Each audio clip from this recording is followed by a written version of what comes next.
Ladies and gentleman, ನೆಲ ಜಲ ಭಾಷೆಗಾಗಿ ಪ್ರಾಮಾಣಿಕ ಪತ್ರಿಕೋದ್ಯಮ. ನೀವು ನೋಡ್ತಾ ಇದ್ದೀರಾ ಫೋಕಸ್ ಟಿವಿ. ಪ್ರತಿದಿನದ ಪ್ರಚಲಿತ ವಿದ್ಯಮಾನಗಳ ಕುರಿತಂತೆ ಅದರ ಒಳಹೊರಗಿನ ಒಳನೋಟಗಳನ್ನು ನಿಮ್ಮೆದುರು ತೆರೆದಿಡುವ ವಿಶೇಷ ಕಾರ್ಯಕ್ರಮವೇ ಎಕ್ಸ್ಪ್ಲೈನರ್. ನಾನು ಹಬೀಬ್ ದಂಡಿ. ರಾಜ್ಯದಲ್ಲಿ ಕಾಂಗ್ರೆಸ್ ಪಕ್ಷ ಅಧಿಕಾರದಲ್ಲಿದೆ. ಎಲ್ಲದಕ್ಕಿಂತ ಮುಖ್ಯವಾಗಿ ಮುಖ್ಯಮಂತ್ರಿಯಾಗಿ ಸಿದ್ದರಾಮಯ್ಯನವರು ತಮ್ಮ ಅಧಿಕಾರವನ್ನ ನಡೆಸ್ತಾ ಇದ್ದಾರೆ. ಇದೇ ಜನವರಿ 6ಕ್ಕೆ ಒಂದು ವಿಶೇಷ ದಿನವನ್ನಾಗಿ ಸಿದ್ದರಾಮಯ್ಯನವರ ಲೈಫ್ನಲ್ಲಿ, ಅವರ ಜೀವನದಲ್ಲಿ, ಅವರ ಬದುಕಿನಲ್ಲಿ ಒಂದು ಮುಖ್ಯಮಂತ್ರಿಯಾಗಿ ಒಂದು ವಿಶೇಷ ದಿನವಾಗಿ ಪರಿಗಣಿಸಲಾಗ್ತಾ ಇದೆ. ಏನಪ್ಪಾ ಅದು ಅಂತ ವಿಶೇಷ ಅನ್ನುವಂಥದ್ದೇ ದೊಡ್ಡ ಮಟ್ಟದ ಈಗ ಚರ್ಚೆ ಆಗ್ತಾ ಇರ್ತಕ್ಕಂಥದ್ದು. ಮತ್ತು ಕರ್ನಾಟಕ ರಾಜ್ಯದ ಮುಖ್ಯಮಂತ್ರಿಯಾಗಿ ನನ್ನ ಕರ್ತವ್ಯಗಳನ್ನು ಶ್ರದ್ಧಾಪೂರ್ವಕವಾಗಿ ಮತ್ತು ಅಂತಃಕರಣಪೂರ್ವಕವಾಗಿ ನಿರ್ವಹಿಸುತ್ತೇನೆಂದು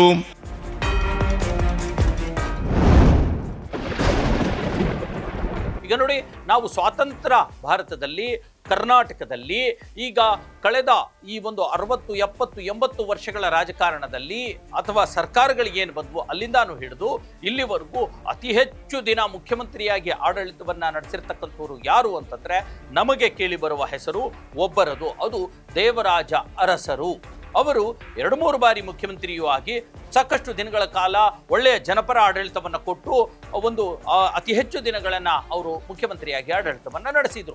ಇವತ್ತಿಗೂ ಕೂಡ ಜನಪರ ಆಡಳಿತ, ಬಡವರ ಪರ ಕಾಳಜಿ, ದೀನ ದುರ್ಬಲರ, ದಲಿತರ ಬಗ್ಗೆ ಒಂದು ಕಾಳಜಿಯನ್ನು ಇಟ್ಕೊಂಡಿರ್ತಕ್ಕಂಥ ಮುಖ್ಯಮಂತ್ರಿಯ ಹೆಸರಿನ ಪಟ್ಟಿಯಲ್ಲಿ ಮೊದಲ ಬಾರಿ ಬರೋದೇ ದೇವರಾಜ ಅರಸು ಅವರ ಹೆಸರು. ಹಾಗಾಗಿ ಈ ಒಂದು ಜನವರಿ 6ಕ್ಕೆ ಮುಖ್ಯಮಂತ್ರಿಯಾಗಿರ್ತಕ್ಕಂತಹ ಸಿದ್ದರಾಮಯ್ಯನವರು ಆ ಒಂದು ದಾಖಲೆಯನ್ನು ಮುರಿಯಲಿದ್ದಾರೆ.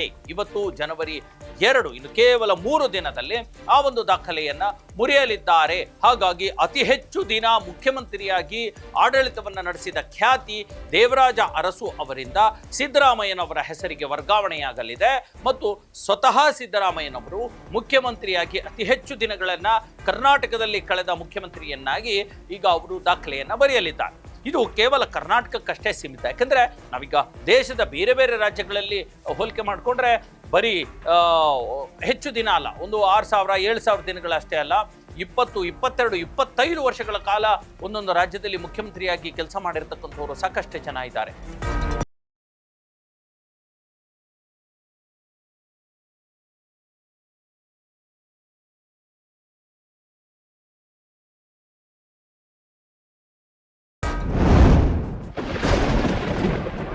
ಪಶ್ಚಿಮ ಬಂಗಾಳದ ಜ್ಯೋತಿ ಬಸು ಇದಾರಲ್ಲ, ಅವರು ಸುಮಾರು 25 ವರ್ಷಗಳ ಕಾಲ ರಾಜ್ಯದ ಮುಖ್ಯಮಂತ್ರಿಯಾಗಿ ಕೆಲಸವನ್ನು ಮಾಡಿರ್ತಕ್ಕಂಥದ್ದು. ಆದರೆ ನಾವು ಕರ್ನಾಟಕಕ್ಕೆ ಬಂದರೆ ಇಲ್ಲಿ ದೇವರಾಜ ಅರಸು ಅವರು ಏನು 2792 ದಿನ ಇಲ್ಲಿ ಅಧಿಕಾರವನ್ನು ಮುಖ್ಯಮಂತ್ರಿಯಾಗಿ ನಡೆಸಿದ್ದಾರೆ ಅನ್ನುವಂಥದ್ದು ನಮಗೆ ದಾಖಲೆಗಳು ಸಿಗುತ್ತೆ.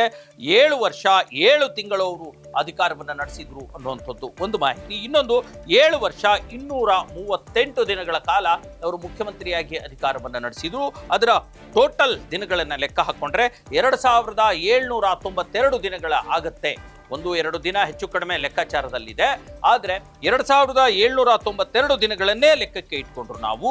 ಇದೇ ಜನವರಿ 6ಕ್ಕೆ ಸಿದ್ದರಾಮಯ್ಯನವರು 2793 ದಿನಕ್ಕೆ ಕಾಲ ಇಡಲಿದ್ದಾರೆ ಆಸ್ ಎ ಮುಖ್ಯಮಂತ್ರಿಯಾಗಿ. ಹಾಗಾಗಿ ಇದು ಒಂದು ರೀತಿಯ ಒಂದು ಸಾಧನೆಯೇ ಹೌದು. ಯಾಕಂದ್ರೆ ಇವತ್ತಿನ ರಾಜಕಾರಣದಲ್ಲಿ ಬರೀ ಒಮ್ಮೆ ಮಾತ್ರ ಮುಖ್ಯಮಂತ್ರಿ ಆಗುವಂಥದ್ದು ಅಥವಾ ಅದು 5 ವರ್ಷಕ್ಕೆ ಮುಖ್ಯಮಂತ್ರಿ ಆಗುವಂಥದ್ದೇ ದೊಡ್ಡ ಸಾಧನೆ. ಅದರಲ್ಲೂ ಕರ್ನಾಟಕದ ರಾಜಕಾರಣದಲ್ಲಿ ಕಳೆದ 50 ವರ್ಷಗಳಿಂದ 5 ವರ್ಷಕ್ಕೆ ಮುಖ್ಯಮಂತ್ರಿಯಾಗಿ ಪರಿಪೂರ್ಣವಾಗಿ ಒಂದು ಅಧಿಕಾರವನ್ನು ನಡೆಸಿರ್ತಕ್ಕಂಥವ್ರು ಸಿಗೋದು ಒಬ್ಬರೇ ಒಬ್ಬರು ನಮಗೆ. ಎಸ್.ಎಂ. ಕೃಷ್ಣ ಬಿಟ್ರೆ ಅವರು 5 ವರ್ಷ ಪೂರೈಸಲಿಲ್ಲ. ಆದರೆ ಒಬ್ಬೇ ಒಬ್ಬ CM ಆಗಿ ಕೆಲಸ ಮಾಡಿರ್ತಕ್ಕಂಥದ್ದು 1999ರಿಂದ 2004ರವರೆಗೂ ಕೂಡ ಎಸ್.ಎಂ. ಕೃಷ್ಣ ಏಕೈಕ CM ಆಗಿ ರಾಜ್ಯಕ್ಕೆ ಬಂದಿರತಕ್ಕಂಥದ್ದು. ಅದನ್ನ ಬಹಳ ಮುಖ್ಯ. ನೀವು 1981, 82ರಿಂದನೂ ಕೂಡ ಹಿಡ್ಕೊಂಡ್ರೆ, ಗುಂಡೂರಾಯರು ಯಾವಾಗ ಮುಖ್ಯಮಂತ್ರಿ ಆಗಿದ್ರು ಅಂದಿನಿಂದ ಹಿಡ್ಕೊಂಡ್ರು ಕೂಡ ಕೇವಲ ಒಬ್ಬೇ ಒಬ್ಬ ಮುಖ್ಯಮಂತ್ರಿ ಈ ರಾಜ್ಯವನ್ನು ಆಳಿಲ್ಲ.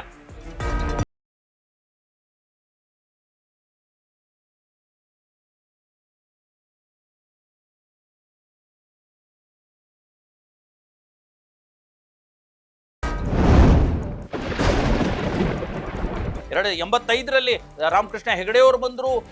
ಅದರ ನಂತರ ಮತ್ತೆ ಅದೇ ಕಾಲಾವಧಿಯಲ್ಲಿ ಬೇರೆ ಬೇರೆ SR ಬೊಮ್ಮಾಯಿ, JH ಪಟೇಲ್ ಅಂತ ಒಂದು ಮುಖ್ಯಮಂತ್ರಿಗಳು ಬಂದರು. ಹಾಗಾಗಿ ಮತ್ತೆ ದೇವೇಗೌಡರು ಬಂದರು. ಈ ಥರದ ನಮ್ಮ 2004ಕ್ಕೆ ಧರಮ್ ಸಿಂಗ್ ಅಂತವರು ಬಂದರು. ಹಾಗಾಗಿ ಅದರಲ್ಲೂ ಈ BJP ಬಂತಲ್ಲ 2008ರಿಂದ, ಅಲ್ಲಿ ಬರೀ 2008ರಿಂದ 13ರವರೆಗೆ ಮೂರು ಜನ ಮುಖ್ಯಮಂತ್ರಿಗಳು ಬಂದ್ಬಿಟ್ರು. BS ಯಡಿಯೂರಪ್ಪ, ಜಗದೀಶ್ ಶೆಟ್ಟರ್ ಮತ್ತು ಸದಾನಂದ ಗೌಡರು. ಅದರ ನಂತರ ಮತ್ತೆ 2006ರಲ್ಲಿ ಏನು ಚುನಾವಣೆ ಆಯಿತು 2004ರಲ್ಲಿ, ಅಲ್ಲಿ ಧರಮ್ ಸಿಂಗ್, ಕುಮಾರಸ್ವಾಮಿ ಈ ರೀತಿ ಮತ್ತೆ ಇಬ್ಬಿಬ್ರು ಮುಖ್ಯಮಂತ್ರಿಗಳು ಬಂದುಬಿಟ್ರು. ಹಾಗಾಗಿ ಇದರ ನಂತರ ಮತ್ತೆ ನೀವು ಲೆಕ್ಕವನ್ನು ತಗೊಂಡ್ರು ಕೂಡ 2013ರಿಂದ 18ರವರೆಗೆ ಸಿದ್ದರಾಮಯ್ಯ ಏಕೈಕ ಮುಖ್ಯಮಂತ್ರಿಯಾಗಿ ಬಂದರು. 2018 ನಂತರ ಚುನಾವಣೆ ಆಯ್ತಲ್ಲ, ಅಲ್ಲಿಂದ 23ರವರೆಗೆ ಮತ್ತೆ ಇಬ್ರು ಮೂವರು ಯಾರು, ಅಲ್ಲಿ ಕೂಡ ಮತ್ತೆ HD ಕುಮಾರಸ್ವಾಮಿ, ಬಸವರಾಜ ಬೊಮ್ಮಾಯಿ ಮತ್ತೆ BS ಯಡಿಯೂರಪ್ಪ ಮೂರು ಜನ ಮುಖ್ಯಮಂತ್ರಿಗಳು ಬಂದರು. ಆದರೆ ಈಗ ಏಕೈಕ ಮುಖ್ಯಮಂತ್ರಿಯಾಗಿ 2023ರಿಂದ ಸಿದ್ದರಾಮಯ್ಯ ಇರತಕ್ಕಂಥದ್ದು. ಒಟ್ಟಾರೆ ಸಿದ್ದರಾಮಯ್ಯನವರ ಈ ಸಾಧನೆ ಇದೆಯಲ್ಲ, ಇದು ಒಂದು ರೀತಿಯ ಮೈಲುಗಲ್ಲಾಗಲಿದೆ. ಕಳೆದ 50 ವರ್ಷಗಳಲ್ಲಿ ಯಾರೂ ಕೂಡ ದೇವರಾಜ ಅರಸರ ನಂತರ 5 ವರ್ಷಗಳ ಕಾಲ ಪರಿಪೂರ್ಣವಾಗಿ ಸರ್ಕಾರವನ್ನು ನಡೆಸಿದ್ದು, ಮುಖ್ಯಮಂತ್ರಿಯಾಗಿ ಕಾರ್ಯವನ್ನು ನಿರ್ವಹಿಸಿದ್ದು, ಜೊತೆಗೆ ದಾಖಲೆಯ 2793 ದಿನಗಳ ಕಾಲ ಒಟ್ಟಾರೆ ಅವಧಿಯನ್ನ ಮುಖ್ಯಮಂತ್ರಿಯಾಗಿ ಕಳೆದಿರತಕ್ಕಂಥ ಏಕೈಕ ಕರ್ನಾಟಕದ ಮುಖ್ಯಮಂತ್ರಿ ಅಂದರೆ ಅದು ಸಿದ್ದರಾಮಯ್ಯ ಅನ್ನುವಂಥದ್ದು ಈಗ ಜನವರಿ 6ಕ್ಕೆ ಸಾಬೀತಾಗಿದೆ.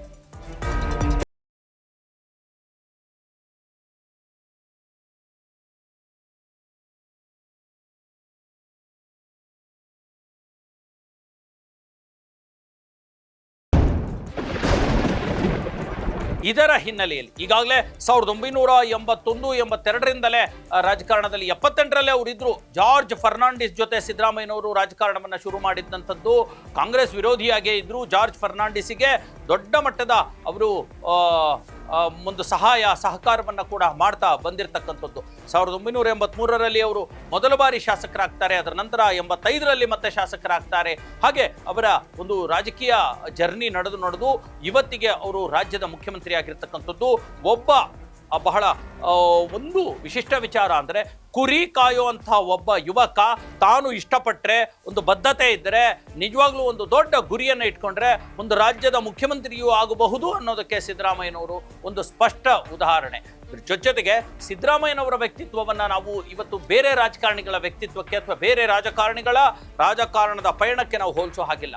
ರಾಜ್ಯದಲ್ಲಿ ಕೇವಲ ದೇವರಾಜ ಅರಸು ನಂತರ ಒಂದು ಜನಪರವಾಗಿರ್ತಕ್ಕಂಥ ರಾಜಕಾರಣಿ ಅಥವಾ ಮುಖ್ಯಮಂತ್ರಿ ಅಂದರೆ ಕೇವಲ ಸಿದ್ದರಾಮಯ್ಯ ಅಲ್ಲ. ಅವರು ದಲಿತರ ಪರ, ಅಲ್ಪಸಂಖ್ಯಾತರ ಪರ, ಬಡವರ ಪರ, ಮಹಿಳಾ ಪರ, ಎಲ್ಲ ರೀತಿಯ ಒಂದು ರೀತಿಯ ಪ್ರಗತಿ ಪರ ಆಗಿರ್ತಕ್ಕಂಥ, ಜನಪರ ಆಗಿರ್ತಕ್ಕಂಥ ಮುಖ್ಯಮಂತ್ರಿಗಳಲ್ಲಿ ಅವರು ಕೂಡ ಅಗ್ರಗಣ್ಯರಾಗಿ ನಿಂತ್ಕೊಳ್ತಾರೆ ಅನ್ನುವಂಥದ್ದರಲ್ಲಿ ಎರಡು ಮಾತಿಲ್ಲ. ಹಾಗಾಗಿ ಸಿದ್ದರಾಮಯ್ಯನವರ ಈ ಒಂದು ಪಯಣ ಇದೆಯಲ್ಲ, ಅದು ದೊಡ್ಡ ಮಟ್ಟದ ಯಶಸ್ಸು, ಒಂದು ರೀತಿ ಮೈಲಿಗಲ್ಲಾಗಲಿದೆ. ಇನ್ಯಾರೇ ಮುಖ್ಯಮಂತ್ರಿ ನೋಡಿ, ಸಿದ್ದರಾಮಯ್ಯನವರು ದೇವರಾಜ ಅರಸವರ ಒಂದು ರೆಕಾರ್ಡನ್ನು ಮುರಿಲಿಕ್ಕೆ 50 ವರ್ಷಗಳು ಬೇಕಾಯಿತು. ಹಾಗಾದ್ರೆ ಈ ಸಿದ್ದರಾಮಯ್ಯನವರ ಈ ಒಂದು ದಾಖಲೆಯನ್ನು ಮುರಿಲಿಕ್ಕೆ ಇನ್ನು ಎಷ್ಟು ವರ್ಷಗಳು ಬೇಕು?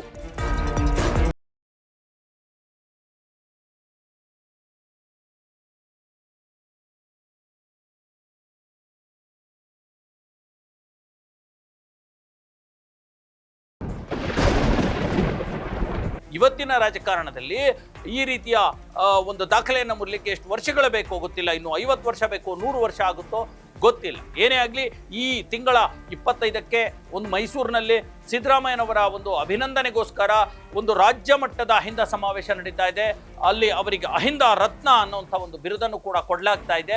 ಇದರ ಜೊತೆಗೆ ಈಗ ಸಿದ್ದರಾಮಯ್ಯನವರ ಒಂದು ರಾಜಕೀಯ ಇಚ್ಛಾಶಕ್ತಿಯಂತೆ ರಾಜ್ಯದ ಎಲ್ಲ ಜಿಲ್ಲೆಗಳಲ್ಲೂ ಕೂಡ ಅಹಿಂದ ಸಮಾವೇಶ ನಡೆಸಲಿಕ್ಕೆ ಅಹಿಂದ ವರ್ಗ ಈಗಾಗಲೇ ಒಂದು ದೊಡ್ಡ ಮಟ್ಟದ ಪೂರ್ವ ತಯಾರಿ ಮಾಡ್ಕೊಂಡಿರ್ತಕ್ಕಂಥದ್ದು. ಹಾಗಾಗಿ ಈ ಒಂದು ಸಿದ್ದರಾಮಯ್ಯನವರ ರೆಕಾರ್ಡ್ ಇದೆಯಲ್ಲ ಮುಖ್ಯಮಂತ್ರಿಯಾಗಿ, ಅದು ದೊಡ್ಡ ಸದ್ದನ್ನ ಮಾಡ್ತಾ ಇದೆ. ಎಸ್ ವೀಕ್ಷಕರೇ, ಇದಾಗಿತ್ತು ಇವತ್ತಿನ ಎಕ್ಸ್ಪ್ಲೇನರ್. ಮುಂದಿನ ಮತ್ತೊಂದು ವಿಚಾರದೊಂದಿಗೆ ನಿಮ್ಮ ಮುಂದೆ ಬರ್ತೀನಿ. ಅಲ್ಲಿವರೆಗೂ ನೋಡ್ತಾ ಇರಿ ನೆಲ ಜಲ ಭಾಷೆಗಾಗಿ ಪ್ರಾಮಾಣಿಕ ಪತ್ರಿಕೋದ್ಯಮ, ನಿಮ್ಮ ಫೋಕಸ್ ಟಿವಿ. ಮತ್ತು ಕರ್ನಾಟಕ ರಾಜ್ಯದ ಮುಖ್ಯಮಂತ್ರಿಯಾಗಿ ನನ್ನ ಕರ್ತವ್ಯಗಳನ್ನು ಶ್ರದ್ಧಾಪೂರ್ವಕವಾಗಿ ಮತ್ತು ಅಂತಃಕರಣಪೂರ್ವಕವಾಗಿ ನಿರ್ವಹಿಸುತ್ತೇನೆಂದು ಭಯ ಅಥವಾ